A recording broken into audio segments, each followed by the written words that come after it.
Eden గార్డెన్స్లో మన టీమిండియాకు ఒక ఘోర పరాభవం ఎదురైంది. మన వాళ్ళు సౌత్ ఆఫ్రికా టీం సెట్ చేసిన 124 టార్గెట్ను చేసి చేయలేక 30 రన్స్ తేడాతో ఈ ఫస్ట్ టెస్ట్ మ్యాచ్ ఓడిపోయారు.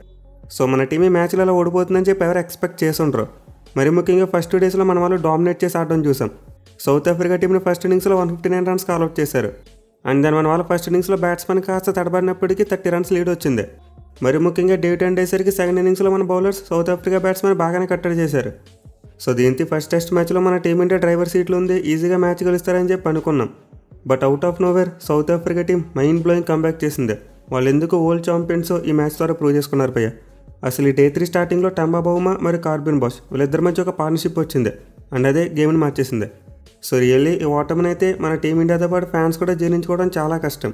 ఎందుకంటే టార్గెట్ మరీ అంత పెద్ద టార్గెట్ కాదు, 124 రన్స్ కొట్టాలి. మెయిన్లీ మన టీమిండియా గత 28 ఇయర్స్లో చూసుకుంటే ఇప్పుడు కూడా ఇంత చిన్న టార్గెట్ చేస్తూ ఓడిపోలేదు. చివరిగా 1997లో మన వాళ్ళు వెస్టిండీస్ టీం మీద 120 రన్స్ కొట్టలేక ఓడిపోయారు.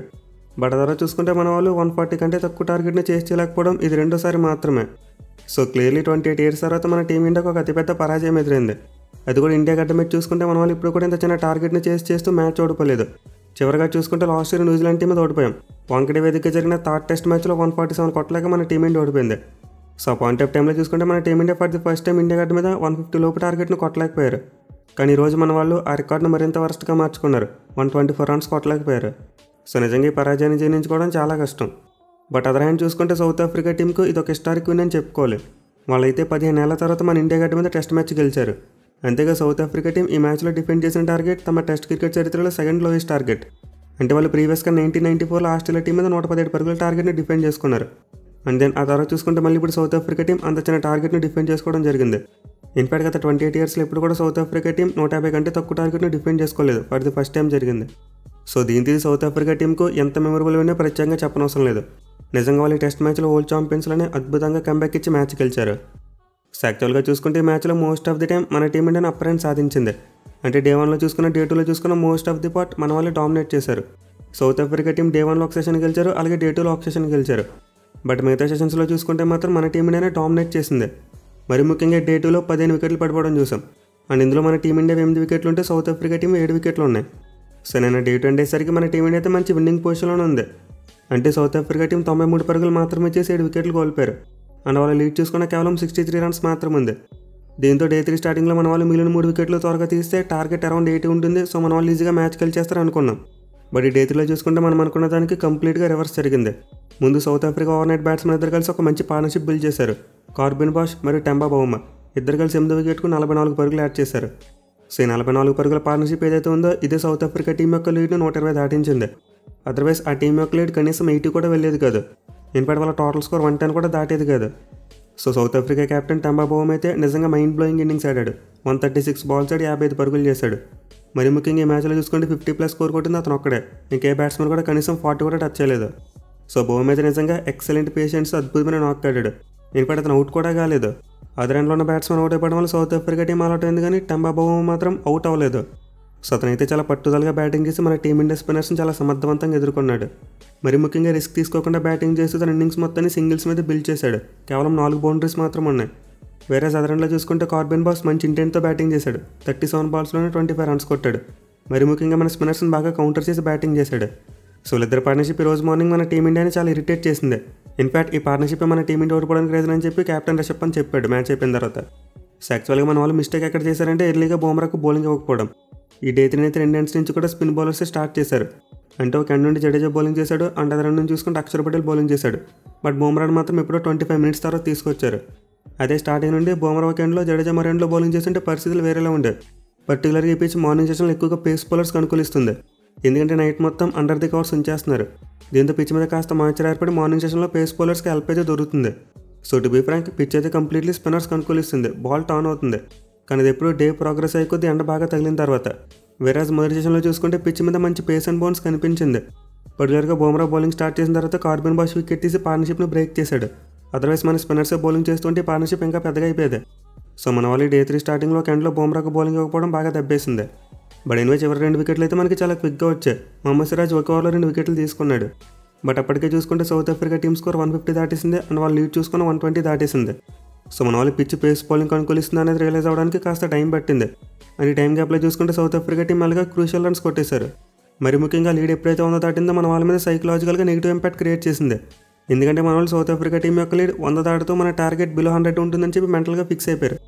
బట్ ఎప్పుడైతే సౌత్ ఆఫ్రికా టీం యొక్క లీడ్ 100 దాటిందో ఇంకా మన వాళ్ళకి నెగిటివ్ ఇంపాక్ట్ క్రియేట్ అయింది. Mainly south Africa team bowling start చేసిన తర్వాత మన వాళ్ళు చేసిన మిస్టేక్ చేయలేదు. వాళ్ళు ఒక ఎండ్ నుంచి మార్క్ హ్యాన్సన్ చేత బౌలింగ్ చేయించారు. అది రెండులో చూసుకుంటే సైమన్ హార్మర్కు బాల్ ఇచ్చారు. అండ్ ఇదైతే వాళ్ళకి చాలా బాగా వర్కౌట్ అయింది. మెయిన్లీ మార్క్ హ్యాన్సన్ కొత్త బాల్తో అద్భుతమైన బౌలింగ్ చేశాడు. 2 ఎక్సలెంట్ బాల్స్తో మన ఓపెనర్స్ ఇద్దరిని అవుట్ చేశాడు. అది కూడా బ్యాక్ టు బ్యాక్ ఓవర్స్లో. సో టెక్నికల్గానే మన టీం ఇండియా టార్గెట్ చేసి 0 for 1గా స్టార్ట్ చేసింది. అంటే శుభ్మన్ గిల్ ఇంక మ్యాచ్కి అందుబాటులో లేడు. అతనికైతే డే 2లో స్వీప్ షాట్ అన్నప్పుడు నెక్స్ట్ స్పాస్మ్ వచ్చింది. అండ్ దీని కారణంగా ఫస్ట్ ఇన్నింగ్స్ని కంటిన్యూ చేయలేకపోయాడు. అండ్ సెకండ్ ఇన్నింగ్స్లో అసలు బ్యాటింగ్కి రాలేదు. ఇన్ఫాక్ట్ శుభ్మన్ గిల్ ఇంకా హాస్పిటల్లోనే ఉన్నాడు. అండ్ అబ్జర్వేషన్ కోసం అతను ఐసీలో కూడా పెట్టారంట. సో శుభ్మన్ గిల్ గారి ఇంజరీ అయితే కాస్త తీవ్రంగానే కనిపించింది. అసలు తన మెడ కూడా కదల్చలేకపోయాడు.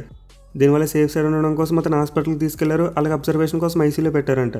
కానీ రెండో టెస్ట్ మ్యాచ్ టైంకి పూర్తిగా కోలుకుంటాడా లేదనేది మాత్రం ఇప్పట్లో చెప్పలేరంట. సో శుభ్మన్ గిల్ అయితే ఇంజరీ కారణంగానే హాస్పిటల్లో ఉండిపోయాడు. కనీసం గ్రౌండ్ కూడా రాలేదు ఈరోజు. దీని ద్వారా చివరిలో వచ్చి బ్యాటింగ్ చేయడానికి కూడా అవకాశం లేకుండా పోయింది. సో టెక్నికల్గా చూసుకుంటే మన టీమిండియా 0 for 1గానే స్టార్ట్ చేసింది. అండ్ ఆ తర్వాత చూసుకుంటే ఒక్క పరికి మన ఇద్దరు ఓపెనర్స్ అవుట్ అయిపోయారు. దీంతో మన టీం స్టార్టింగ్లోనే చాలా ఒత్తిడిలోకి వెళ్ళిపోయింది. మరి ముఖ్యంగా సౌత్ ఆఫ్రికా బౌలర్ స్టార్టింగ్ నుంచి కూడా అద్భుతమైన బౌలింగ్ చేశారు. బట్ ఎనివే సుందర్ అయితే ఒక ఎండ్లో నిలబడ్డం చూసాం. 92 balls లో 31 runs కొట్టాడు. వేరే ధ్రువజరల్ కూడా కాసేపు నిలబడ్డాడు. 34 బంతుల్లో 13 పరుగులు చేశాడు. సో ఇద్దరి మధ్య అయితే 32 పరుగుల పార్ట్నర్షిప్ వచ్చింది. అండ్ మెల్లగా మన టీమిండియా కంబ్యాక్ చేసేలానే కనిపించింది. బట్ ఇలాంటి టైంలో సౌత్ ఆఫ్రికా స్పిన్నర్ హార్మర్ మన టీమిండియాని దెబ్బ కొట్టాడు. ధ్రువజరల్కి ఒక జ్యూసీ షార్ట్ బాల్ వేశాడు. అండ్ దానికి అతను టెంప్ట్ అయిపోయి భారీ షాట్కి ఎత్తించి వికెట్ కోల్పోవడం చూసాం. అలాగే తర్వాత వచ్చిన రిషబ్ పంత్ చూసుకుంటే స్టార్టింగ్ నుంచి స్ట్రగుల్ అవుతూనే కనిపించాడు. మరి ముఖ్యంగా ఫస్ట్ బాల్కి రివర్స్ స్విప్ షాట్ ఎప్పుడైతే మిస్ అయ్యాడో అప్పుడే అర్థమైపోయింది రిషబ్ పంత్ ఈరోజు స్ట్రగుల్ అవుతాడని చెప్పి. సో పంత్ ఫస్ట్ ఇన్నింగ్స్లో చేసిన బ్యాటింగ్కి ఈరోజు సెకండ్ ఇన్నింగ్స్లో చేసిన బ్యాటింగ్కి చాలా డిఫరెన్స్ ఉంది. ఫస్ట్ ఇన్నింగ్స్లో తన అథారిటీ చూపించాడు, క్విక్గా రన్స్ కొట్టాడు. కానీ రెండు ఇన్నింగ్స్లో మాత్రం కంప్లీట్లీ బాక్తోనే ఆడాడు. ఎక్కడ కూడా సైమన్ హార్మర్ రిషబ్ పంత్కి ఛాన్స్ ఇవ్వలేదు. దీంతో ఫస్ట్ అయిన రిషబ్ పంత్ డైరెక్ట్గా అతనికి బాల్ కొట్టి క్యాచ్ ఇచ్చి అవుట్ అయిపోయాడు. సో టు బీ ఫ్రాంక్, ధ్రువజరల్ మరియు రిషబ్ పంత్ వీళ్ళిద్దరు అవుట్ అయిన బాల్స్ మరీ అంత గొప్ప బాల్స్ ఏమీ కాదు. అంటే బ్యాట్స్మెన్ బాల్తో కొట్టించి వికెట్ పడేసే అంత గొప్ప బాల్స్ ఏమీ కాదు. బట్ స్టిల్ వీళ్ళిద్దరూ షార్ట్స్ ఆడదామని చెప్పి అవుట్ అయిపోయారు. అయితే ఇక్కడ మనం వీళ్ళని కూడా బ్లేమ్ చేయలేం. ఎందుకంటే ఈ పిచ్ మీద బాల్ని డిఫెండ్ చేస్తూ వికెట్ని కాపాడుకోవడం కూడా కష్టమే. సో ఇలాంటి పిచ్ మీద సర్వ్ అవ్వడం కోసం ఆడేదానికంటే రన్స్ కొట్టాలని ఇంటెంట్ ఆడితేనే బాగుంటుంది. ఇన్ఫాక్ట్ తర్వాత జడేజా మరి అక్షర్ పటేల్ చదివే చేశారు. వీళ్ళిద్దరైతే చాలా మంచి పాజిటివ్ ఇంటెంట్తో బ్యాటింగ్ చేశారు. మెయిన్లీ సుందర్ మరి జడేజా మధ్య ఒక మంచి పార్ట్నర్షిప్ రావడం చూసాం. వీళ్ళిద్దరు కలిసి 26 పరుగులు యాడ్ చేసి మళ్ళీ మన టీమిండియాని గాడిని పెట్టే ప్రయత్నం చేశారు. బట్ అగైన్ సైమన్ హార్మర్ మళ్ళీ పార్ట్నర్షిప్ బ్రేక్ చేశాడు. అండ్ దాని ఆ తర్వాత చూసుకుంటే ఏడెన్ మార్క్రమ్ బౌలింగ్కి వచ్చి సుందర్ వికెట్ తీశాడు. దీంతో మన టీమిండియా హోప్స్ అన్ని చచ్చిపోయాయి. ఒక ఎండ్లో అక్షర్ పటేల్ ఉన్నప్పటికీ అదరంలో మాత్రం టైలెండర్స్ రావడం మొదలుపెట్టారు. సో ఎప్పుడైతే జడేజా మరి సుందర్ అవుట్ అయిపోయారు, అప్పటికి ఆల్మోస్ట్ 10 and టెస్టెడ్ అనిపించింది. చివరి అక్షర్ పటేల్ ఒక 4 మరియు 2 sixes కొట్టాడు. బట్ 5 ఓవర్లు అవుట్ అయిపోవడం చూసాం.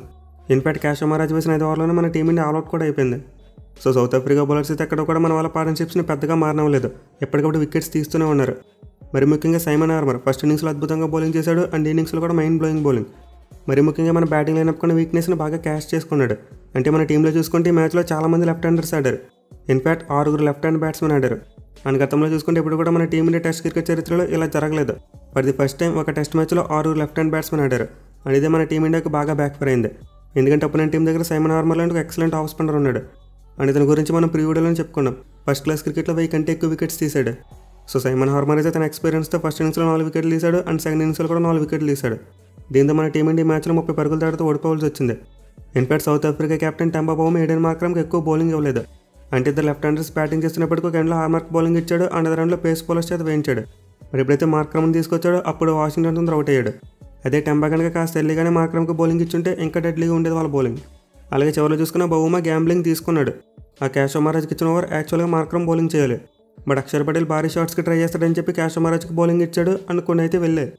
బట్ బౌమా తీసుకున్న గ్యాంబ్లింగ్ చివరికి వర్కౌట్ అయింది. క్యాష్ మహారాజ్ బౌలింగ్లో అక్షర్ పటేల్ 4వ భారీ షాట్కి ఎత్తించి తన వికెట్ కోల్పోయాడు. అది కూడా వాళ్ళ captain Bavuma himself under the pressure ఒక మంచి క్యాచ్ తీసుకున్నాడు.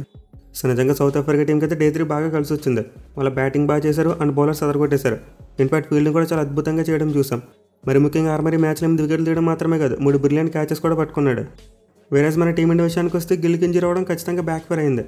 మరి ముఖ్యంగా మనం ముందే చెప్పుకున్నాం ఈ మ్యాచ్లో మనకి లెఫ్ట్ హ్యాండ్ బ్యాట్స్మెన్ ఎక్కువ, రైట్ హ్యాండ్ బ్యాట్స్మెన్ తక్కువ అని చెప్పి. బట్ అందులోనే మన బ్యాట్లో కొద్ది చాలా మంచి ఫామ్లో ఉన్న రైట్ హ్యాండ్ బ్యాట్స్మెన్ మనం కోల్పోయాం. 2 ఇన్నింగ్స్లో కూడా శుభ్మన్ గిల్ బ్యాటింగ్ చేయలేదు.